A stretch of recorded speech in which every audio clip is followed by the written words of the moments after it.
Good morning, students, and welcome to BVN e-learning class. Today's our topic व्याकरण related MCQ questions. तो बच्चों देखो, हमने व्याकरण के जो है क्वेश्चन किए हैं, उनके आज हम क्या करेंगे कि हमने उन जो व्याकरण के क्वेश्चन हैं उनको हम जिनने जो है ऑप्शनल टाइप क्वेश्चनों में यहाँ पर रखा है। तो आपको जो है क्वेश्चन पढ़ के आपको उसका ऑप्शन यहाँ पर दिया भी हुआ है, उसका आंसर। तो आपको इस तरह से आपको जो है बहुत ही अच्छा रिवाइज होगा। और हम चलिए स्टार्ट करते हैं फिर। निम्नलिखित में से विशेषण को चुनिए। देखो, विशेषण आपने पढ़ा है कि विशेषण क्या होता है। तो विशेषण होता है जो संज्ञा और सर्वनाम जैसे शब्दों की विशेषता बताता है, उसे विशेषण कहते हैं। तो अब यहाँ पर हमें विशेषण चुनना है। तो भलाई तो एक कार्य होता है, ठीक है, भलाई करना, ये विशेषण नहीं है हमारा। मिठास, तो ये क्या है, मिठास की चीनी में बहुत मिठास है, ठीक है, या फिर उसकी बोली में बहुत मिठास है। तो उसकी बोली में मिठास है, तो वहाँ पर जो है उसकी विशेषता बताई जा रही है। तो हमारा जो विशेषण होगा वो होगा मिठास। थोड़ा, ये भी वो नहीं है विशेषण। स्वयं, ये भी नहीं है। स्वयं क्या है कि हम अपने आप के लिए प्रयुक्त कर रहे हैं, तो ये हमारा सर्वनाम हो जाएगा, ठीक है। तो यहाँ पर हमने जो है छाटा वो कौन सा है विशेषण की, हमने मिठास को यहाँ पर लिया, क्योंकि मिठास जो है किसी की विशेषता बताता है, चाहे वो कोई खाने की वस्तु हो या फिर किसी व्यक्ति के बारे में विशेषता बताई गई हो। तो ये हम पर जिसकी विशेषता बताई जा रही है वो है हमारा मिठास। नेक्स्ट है हमारा कि भारतीय शब्द का बहुवचन शब्द क्या है। भारतीय शब्द का बहुवचन शब्द क्या है। देखो, इसमें सारे बहुवचन दिए हुए हैं, मगर हमें इसमें राइट आंसर जो है उसको देखना है कि हमारा राइट आंसर कौन सा है। देखो, इसमें मात्राओं की भी मिस्टेक कर देते हैं, बहुत बार हो जाती है। तो यहाँ पर देखो, भारतीयों भारतीयों भारतीयों भारतीयों। अब इनमें हमें चारों ऑप्शनल एक साथ दिखाई दे रहे हैं कि सारे जो है बहुवचन में हैं। अब हमें इनमें राइट देखना है कि कौन सा है। तो इसमें जो राइट है वो है सेकंड वाला, भारतीयों, ठीक है, भारतीयों। तो ये हो गया हमारा राइट आंसर। नेक्स्ट क्वेश्चन, कै वर्ण का उच्चारण स्थान कौन सा है। देखो, हमने बताए भी थे कैसे लेकर मैं तक उच्चारण स्थान में किस व्यंजन में आते हैं, तो और वो कहाँ से बोले जाते हैं। तो ये सारा कुछ मैंने आपको बताया था। तो आप बताओगे, यहाँ पर देखेंगे कि कै वर्ण का उच्चारण स्थान कौन सा है। जो कै वर्ण है उसका जो है जो स्वर होता है, उच्चारण होता है, वो कहाँ से निकलता है। तो हमारा जो कै वर्ण का उच्चारण स्थान होता है वो होता है कंठ, यानी कि गले से। कै वर्ग के जितने भी हैं वो सारे कंठ से निकलते हैं। तो ये हमारा कंठ यानी कि गले से निकलने वाला उच्चारण स्थान वो है कै का, ठीक है। नेक्स्ट है ये वर्ण का उच्चारण स्थान कौन सा है। तो ये वर्ण का उच्चारण स्थान कंठ, तालु, मूर्धा और दंत। जैसे कि मैंने पहले भी बताया है कि कंठ, तालु, मूर्धा और दंत। तो यह वर्ण का उच्चारण स्थान है तालु। तालु यानी जीभ का ऊपरी हिस्सा। जब हमारी जीभ जो है ऊपरी हिस्से से लगे तो वो होता है तालु। तो हमारे जो यह बोलेंगे, यह का उच्चारण निकालेंगे, तो यह में जो है हमारी जीभ जो है तालु के ऊपरी हिस्से से जाकर लगती है, तो वो जो है तालु में आएगा। नेक्स्ट जो हमारा ये है, नेक्स्ट जो क्वेश्चन है वो है टै वर्ण का उच्चारण स्थान कौन सा है। इस प्रकार हम टै वर्ण का भी उच्चारण स्थान बताएंगे कि तालु है, मूर्धा है, दंत है, कंठ तालव्य है। तो टै वर्ण, टै जो है हमारा मुंह से निकल रहा है। इसमें ना तो हमारी जीभ जो है ऊपरी हिस्से को छू रही है, ना ही हमारे गले से आवाज़ आ रही है, ऐसा कुछ नहीं हो रहा है। और ना ही हमारे इसमें होठ चल रहे हैं, ऐसा कुछ नहीं। बस हमारी टै जो हमारे गले से मूर्धा, मुख से आवाज़ आ रही है, तो ये हमारा मूर्धा हुआ, ठीक है। नेक्स्ट क्वेश्चन जो है वो है निम्नलिखित शब्दों में कौन सा शब्द क्रिया विशेषण है। क्रिया विशेषण, जैसे कि मैंने बताया था, क्रिया होती है किसी काम को करना या होना जिसमें पाया जाए जिन संज्ञा शब्दों में, और फिर क्रिया के साथ जिसकी विशेषता वहाँ पर बताई जाती हो वो होती है क्रिया विशेषण। तो जैसे यहाँ पर दिया हुआ है सूर्योदय, नीला, विगत, धीरे धीरे, ठीक है। विगत यानी कि जो पिछला, विगत यानी कि पिछला जो पहले चला गया है, ठीक है। तो यहाँ पर जो है क्या आएगा, धीरे धीरे। क्योंकि धीरे धीरे किसी की विशेषता, किसी काम की विशेषता जो है वहाँ पर बताई जाएगी, तो वो हो जाएगा हमारा धीरे धीरे क्रिया विशेषण। सूर्योदय नहीं हो सकता क्रिया विशेषण, क्योंकि सूर्योदय जो है हमारा रोज होता है, वो क्रिया विशेषण में नहीं आएगा। नीला जो है कोई एक किसी वस्तु की विशेषता जो बताई जा रही है, नीला, तो वो हमारा विशेषण होगा नीला। विगत, पिछला, वो भी विशेषण है, वो हमारा जो है भविष्य काल का ऑप्शन है ये, तो ये हमारे नहीं हुआ। इसमें जो हमारा क्रिया विशेषण का एग्जाम्पल है, उदाहरण है, आंसर है, वो है धीरे धीरे। नेक्स्ट क्वेश्चन इज, निम्नलिखित पद एक प्रत्यय लगने से बने हैं, इनमें से कौन सा पद गलत है? ठीक है, देखो ये शब्द जो है एक प्रत्यय लगकर बने हुए हैं, प्रत्यय जो कि हम बाद में जोड़ते हैं किसी शब्द के, ठीक है, तो वहाँ पर जो है इनमें जो है बाद में लगा है एक प्रत्यय। अब हमें इसमें से छांटना है कि कौन सा पद जो है गलत है, जो एक लगा हुआ है वो कौन सा गलत है। जैसे पाक्षिक, देखो पाक्षिक में हमने बोला है तो इसमें जो है एक का प्रयोग हो रहा है पीछे, तो ये हमारा राइट है। और जैसे भौमिक, तो इसमें भी एक का प्रयोग हो रहा है पीछे, तो वो ये भी राइट आंसर है। नेक्स्ट सामाजिक, ठीक है, तो हमारा जो सामाजिक, इसमें जो है क्या है कि हमारा ये सही राइट आंसर नहीं है, तो दैविक ये भी ये सही है, तो ये हमारा जो इसमें रॉन्ग आंसर है, कौन सा पद गलत है, तो ये है हमारा सामाजिक। नेक्स्ट, व्यवस्था से पूर्व कौन सा उपसर्ग लगाएं कि उसका अर्थ विपरीत हो जाए। ठीक है, अब हम जो है उपसर्ग कहाँ लगाते हैं, किसी शब्द के आगे, ताकि उसका अर्थ बदल जाए। ठीक है, अब यहाँ पर व्यवस्था दिया हुआ है, तो व्यवस्था से पूर्व यानी पहले कौन सा उपसर्ग लगाएं कि उसका अर्थ विपरीत हो जाए, उसका अर्थ जो है उल्टा हो जाए, ऐसा उपसर्ग कैसे लगाएं। तो व्यवस्था है, व्यवस्था का अगर हम अपोजिट करें तो क्या होगा, व्यवस्था का अव्यवस्था। ठीक है, तो हम जो है उपसर्ग लगाएंगे ए, राइट आंसर जो होगा हमारा ए, क्योंकि अव्यवस्था भी नहीं लगा सकते, परिव्यवस्था भी नहीं हो सकता, उपव्यवस्था भी नहीं हो सकता, तो हम जो इसका उल्टा बनाएंगे वो होगा हमारा अव्यवस्था, और अगर हम उपसर्ग लगाएंगे तो वो लगाएंगे ए, तो ये हमारा राइट आंसर है। नेक्स्ट क्वेश्चन, पत्र में अपने से बड़ों के लिए संबोधन शब्द कौन सा है? जो हम देखो संबोधन करते हैं पत्र लिखते टाइम, ठीक है, तो उसमें जो है संबोधन शब्द कौन सा होता है? प्रिय, श्रद्धेय, चिरंजीवी, आयुष्मान। प्रिय तो हम अपने मित्र या छोटे भाई बहन को लिखते हैं, श्रद्धेय यानी श्रद्धा के साथ, तो वो हम जो है श्रद्धेय, यहाँ पर जो हमारा राइट आंसर होगा, क्योंकि हम जो है अपने से बड़ों के लिए जो है श्रद्धेय शब्द का संबोधन करते हैं, तो ये हमारा राइट है। चिरंजीवी, चिरंजीवी जो है किसी नवविवाहित के लिए जो है यूज किया जाता है। आयुष्मान, आयुष्मान जो है वो भी हमारे जैसे किसी की शादी वगैरह हो रही है उसके लिए यहाँ पर यूज होता है, तो हमारा जो राइट आंसर है वो हमारा श्रद्धेय। नेक्स्ट है, पत्र में अपरिचितों यानी कि जिनको हम जानते नहीं हैं को संबोधित करने के लिए उपयुक्त शब्द कौन सा है? जिनको हम नहीं जानते हैं, जो हमारे लिए अपरिचित हैं। प्रिय महोदय, आदरणीय, श्रीमान, इनमें से कोई नहीं।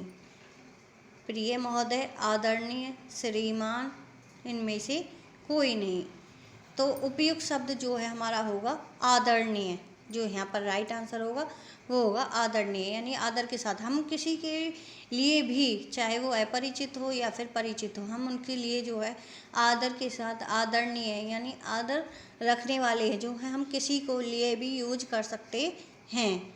तो ये थे हमारे कुछ MCQ क्वेश्चंस, आई होप आपको ये समझ में आ गए होंगे।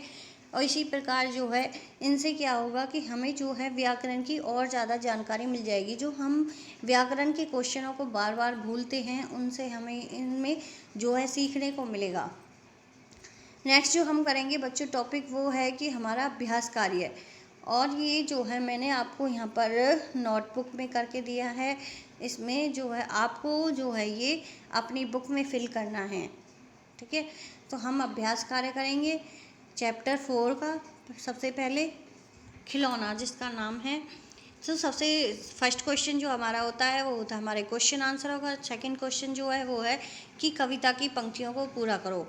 आपकी बुक में ये पंक्तियाँ दी हुई हैं, आप उन्हें कविता में से देखकर उनको पूरा कर सकते हो। नेक्स्ट क्वेश्चन करेंगे हम थर्ड क्वेश्चन, समझो और करो। राजा का पुत्र, जैसे यहाँ पर हम कह सकते हैं कि इसको एक अर्थी शब्द बनाए गए हैं, एक अर्थी, ठीक है। या फिर अ, राजा का पुत्र क्या हो गया, राजपुत्र। जिनको हम जैसे ईडियम फ्रेजेस वगैरह ये हो इंग्लिश में होते हैं, तो हम इनको हिंदी में एक अर्थी शब्द बोलते हैं, वन वर्ड सब्स्टिट्यूशंस, ठीक है। राजा के पुत्री तो क्या हो गया, राजपुत्री। सुत का पुत्र, सुतपुत्र। दासी का पुत्र, दासी पुत्र। तो ये हो गया हमारा एक शब्द में आंसर। नेक्स्ट क्वेश्चन, इत प्रत्यय का प्रयोग करके नए शब्द बनाओ। यानी कि इत प्रत्यय और प्रत्यय सुनकर तो हमें ये ध्यान में आ जाना चाहिए कि प्रत्यय जो है हमेशा सदैव शब्द के पीछे लगता है। तो व्यथा है जैसे हमारा, तो क्या हो जाएगा, व्यथित। इत जो ई है, जो हमने ये छोटी ई की मात्रा में बदल दी है यहाँ पर। और संकेत, संकेतिक। व्यवस्था, व्यवस्थित। चिन्ह, चिन्हित। ये थे हमारे इत प्रत्यय का प्रयोग करके नए शब्द। नेक्स्ट क्वेश्चन, वाक्य बनाओ। जैसे कि मैंने पहले भी आपको बताया है कि वाक्य हम जो है ज़रूरी नहीं है हम अपनी बुक में से ही बनाएं। अगर हमें कोई भी अच्छा सेंटेंस बनाना है तो हम कहीं से भी ले सकते हैं उस सेंटेंस को। हम और पास बहुत सारी चीज़ें देखते हैं, उनमें से हम अनेक प्रकार के वाक्य बना सकते हैं। तो जैसे ही वाक्य बनाओ, सबसे पहला वाक्य हमें किसका बनाना है, मचलना। दूसरे की वस्तु देखकर मचलना नहीं चाहिए, तो ये है। या फिर ये कि मैं आज बहुत मचल रहा हूँ, ठीक है, मेरा मन उस वस्तु को देखकर मचलने लग गया।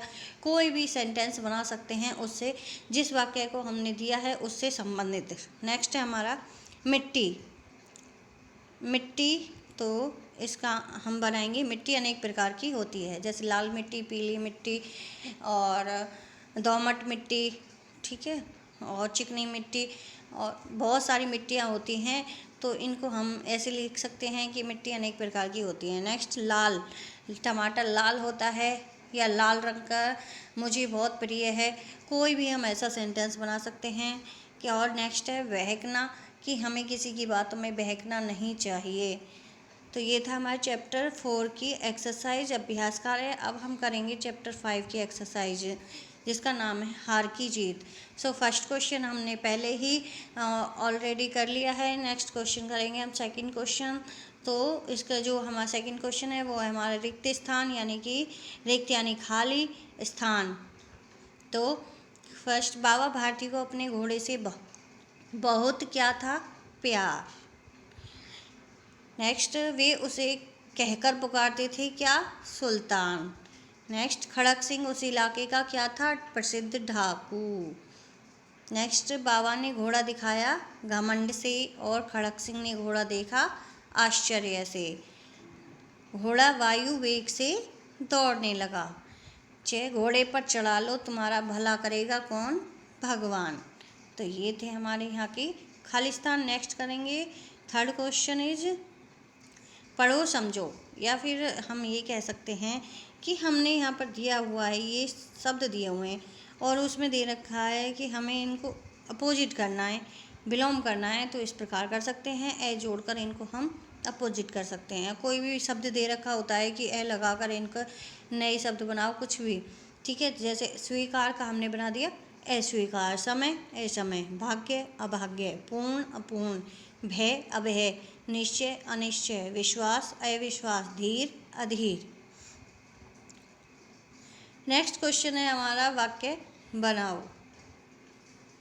जैसे कि पहले भी बताया कि वाक्य हम कहीं से भी किसी भी तरह का वाक्य बना सकते हैं, बस उसका जो है हमारा जो लिखने का तरीका जो है ठीक होना चाहिए और बोलने का। ऐसा है ये दुख, ऐसा है। ऐसे है का मतलब होता है न सहने योग्य, ठीक है। संध्या, शाम, संध्या का समय हो रहा है, यानी शाम का समय हो रहा है। या फिर ये कह सकते हैं कि संध्या मेरी बहन का नाम है, कुछ भी। कीर्ति, हमारे गांव की कीर्ति दूर दूर तक फैली हुई है, कीर्ति यानी ख्याति, प्रसिद्धि। पश्चाताप, मुझे मेरे द्वारा की गई गलती का पश्चाताप हुआ। यहाँ पर जो है मैंने ये इसका प्रोनाउंसिएशन गलत हो रहा है, तो यहाँ पर हम करेंगे मुझे की जगह मेरे, मेरे। ठीक है, मेरे द्वारा की गई गलती का मुझे पश्चाताप हुआ। नेक्स्ट क्वेश्चन, वचन बदलो। वचन बदलने हैं यहाँ पर कुछ जैसे एक वचन से बहुवचन में दिए गए हैं और बहुवचन से एक वचन में, तो इनको आपको करना है। जैसे लहलहाते लहलहाता, बेटे बेटा, घोड़े घोड़ा, लोगों लोग, कुत्ते कुत्ता। डाकू डाकुओं, मील मील मीलों, सौतेला सौतेले, फाटक फाटकों, तार तारों। तो ये हो गए हमारे वचन बदलो। नेक्स्ट जो हमारा क्वेश्चन है वो है कि मुहावरों के अर्थ लिखो। देखो बच्चों, हम मुहावरे जो हमारी दिनचर्या होती है, हम डेली जो रोज़मर्रा की ज़िंदगी में जो है हम जो है बहुत सारे ऐसे वाक्य बोलते हैं जिनको हमें खुद भी पता नहीं रहता कि हम इनको जो है मुहावरे टाइप में बोल रहे हैं।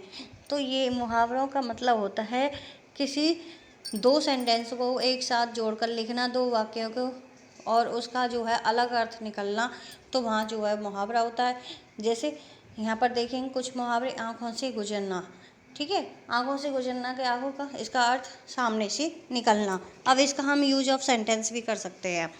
जैसे वाक्य में प्रयोग कि वह लड़की देखते ही देखते मेरी आँखों से गुजर गई, यानी सामने से निकल गई।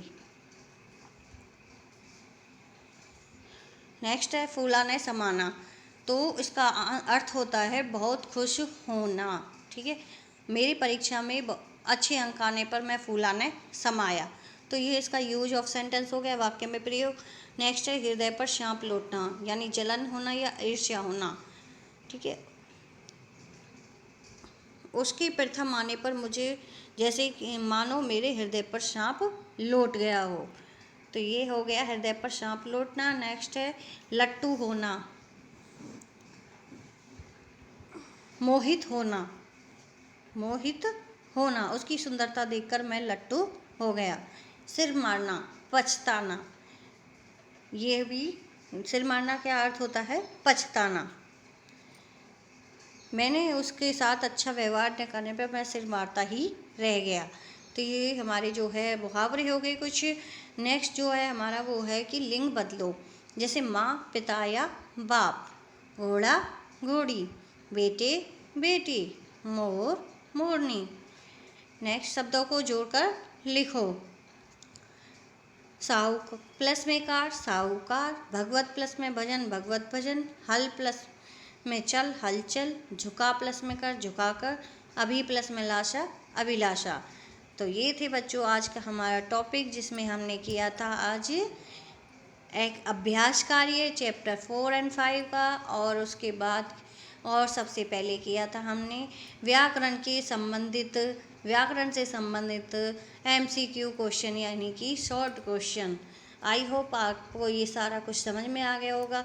अगर कोई भी डाउट है, आपको कुछ भी समझ नहीं है, तो उसे हम लाइव क्लास में क्लियर करेंगे। तो ओके स्टूडेंट्स।